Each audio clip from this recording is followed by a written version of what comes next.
Hi there, knife people, hello lady and gentlemen. Today I'm going to show you how I make discreet carry deep pocket sheaths for my favorite fixed blades, like these.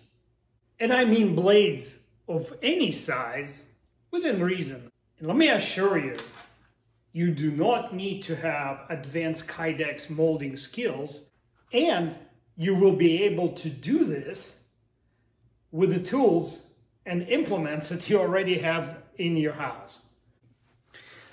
Now, the first half of the video is me talking about the need for such a sheath. Why do I do this? The second half is the actual tutorial. Yes, all you need is 20 minutes of free time to make one of those sheaths. Even the best companies like Bark River supply their knives with a traditional, very good looking leather sheath. But as far as practicality of leather over A2 not corrosion resistant steel is questionable. And sometimes even the leather sheaths designed for pocket carry can have a malfunction. Well, partially my fault, but I punctured through the leather when it was in the pocket. I love this White River knife made in a survival style because ergonomics and the blade are awesome. But it comes with this Kydex sheath geared for molly gear carry, and you know, I'd like to be less conspicuous than that. And so you know, the real life war heroes, they carry simple knives like this Strider made in a very small batch for a particular MARSAC unit during Operation Iraqi Freedom. And as you just saw, it comes with a very simple taco style Kydex sheath. And that's the style I adopted for my discreet carry Urban EDC fixed blades. Here's a 4.5-inch Bark River in a sheath that I made a long time ago. It's designed to be carried inside the pocket, clipped to it with an Ulti-clip. Benchmade, another example of a company that could make a decent Kydex sheath if their life depended on it. I can't insert the blade without catching on the Kydex, which dulls the blade. I love the knife, and you guessed it, I made a pocket carry sheath for it too, with an Ulti-clip. So today I'm going to show you how you can make this very simple sheath in less than 30 minutes. And here's the knife for which the sheath is being made. Let's take a look at it. It's a knife made by MKM, an Italian company. It comes with a sheath made in Italy out of leather. And the knife is designed by no other than DCA. I guess that's what these letters represent, DC and A. DCA of Knife Center, one of my favorite knife reviewers. And I already did a bunch of videos about this knife. They're short format videos, and they're in a playlist named For the Knife, so you can find it on my channel. And the main concern I have with this sheath, it's not very discreet. So I work in the office and I don't really want to advertise that I have a fixed blade in my pocket. And to me, this knife protrudes a little bit too much. So I want it to be protruding about the A much. And that's why I will have a lanyard on it so that it will assist me with extracting it from my pocket. So my requirement for the knife to sit deep in the pocket, to have the throat of the sheath lined up roughly with the edge of the pocket, and to be wide so I can easily insert the knife in without trying to find where it's going. Here the magnet is helping, but I am still a little bit afraid of a repeat of this adventure where the blade poked right through the leather. Knives are designed to penetrate hides and skin. So anyway, luckily that was on the outside and no injury has resulted. So anyway, that's the set of requirements I'm setting out to accomplish. And obviously one of my prototypes is the sheath that I've been carrying for a while for my Benchmade Hidden Canyon. And what makes it useful to me and what issues I've identified carrying it.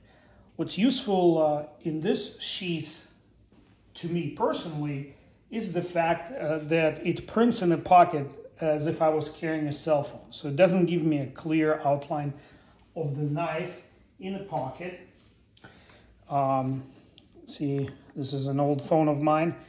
So it's about the same size. And it's relatively flat, so I can actually carry a cell phone behind it, and it's actually not thicker than a wallet altogether. When I insert in the pocket, I find this edge very easily, like this radius, and then the knife just drops in, and then I push it in, and Kydex does what Kydex does, retains. It's molded to the knife, so it retains it pretty well. Missed opportunity here was I needed to make some kind of retaining feature for this Ulti-clip, because even when I tighten these screws pretty tight, it still allows me, they come loose and allow me to sort of do this, which is something, for some reason it bothers me. I don't think it detriments the function, but I always feel like sooner or later the screws will come loose and fall off. So a little rethink is required for this. And so with all these requirements in mind, let's do it. I'm using basic 1/16 thick sheet of Kydex. The link to it will be in the description, and it's my affiliate Amazon link that helps the channel. And the size of the piece I'm making here is 5 by 5 3/4. And I'll show you a little bit why I chose this size. I was obviously using my multi-tool saw to score it. Now marking a center line parallel to the longer side. To mold Kydex, you need to heat it up pretty hot, and what I will use for that may shock some of my viewers. It is my toaster. Well, of course I have a heat gun. That would be too easy. And of course, for a basic shape like this, a toaster will do. I loosely fold it over and then use any old weight to hold it down for a few seconds. In retrospect, I should have used an iron just for giggles. And just to check that my fold is neither too loose nor too tight, I insert the knife while the Kydex is still somewhat pliable. And by the way, if you completely mess this step up, you can still reheat the Kydex and it will unfold completely flat. Here what I'm doing is I'm reheating it again after it cooled down completely, and I included the timer for you to see that it doesn't take very long. And in this case, the toaster was also cooled down. If it wasn't, it would take even less time. During this, keep an eye on the Kydex, because you will see just a slight movement when it softens up. And you can see it opened up a little bit. No worries here. I'm placing it in. And by the way, my fingertips are very callous. That is from me trying to learn how to play the guitar at my old age. By the way, don't ever let me sing for you. That will traumatize you for the rest of your life. An important takeaway from this step, as you can see, the sheath, now freshly formed, has like a pinch point where the handle ends and the blade begins. It prevents the knife from going too far into the sheath and coming out on the other side. And at this point, the knife is sitting there pretty loose because there's no tension on the Kydex, and that's okay. Because once I screw the Ulti-clip onto the sheath, it will create the necessary tension. As you can see here, I'm just pinching it right now. Checking it for tightness when pinched. Finding it satisfactory, except I think the crease at the front is a little too loose. Both Kydex and the toaster were still warm, so it takes a little bit less time to heat it up where it's pliable enough to flatten the crease here. And I'm just going to use my hand and towel to do that. I don't know why I'm wiping it off, you tell me. For the next step, I pre-marked the location of the Ulti-clip base on the sheath, and I'm scoring it with the blade. Pocket Tango is a robust little tool, so why not use it for this project? And then I follow up with the saw on my multi-tool to score it a little deeper, because it has, these grooves have to mate with the tabs on the Ulti-clip. Kydex is very pleasant to work with, and comparing to, say, leather, it's a relatively inexpensive material. Here's a quick fit check before drilling the holes. And to find out what size holes I need, I measure the nut that I'm going to use and pick the appropriate drill bit. It's 7/32 right there. Maybe should have used the drill press, but I'm just trying to show you how easy it is to do with the tools that almost everybody has at home. Just keep in mind that once you drill the holes, there's no way to close them up. Multi-clips have slots for adjustability, so mark your holes shy of the ends of the slot in case you desire to adjust it later.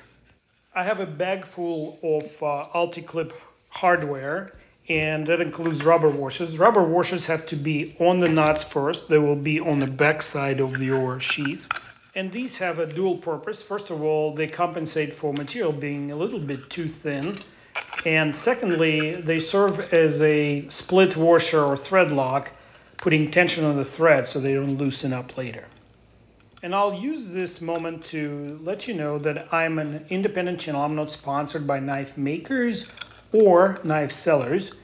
And so your subscription, likes, and shares are very important to my channel because the only revenue I get here is from views and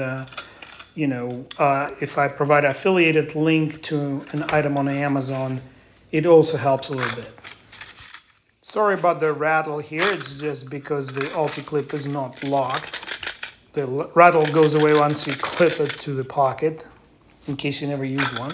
It's basically done, and now I'm going to share some interesting facts and tips on how to carry it with you. Like, for example, did it get any heavier than the factory sheath? And the factory sheath is just a hair under 4 ounces. Let's see what we got with my creation here. And it's about ½ an ounce, maybe a hair more heavier. It may not be the best looking sheath, but it's near invisible in the pocket, as you can see here. It's still quite pleasant to hold due to texture.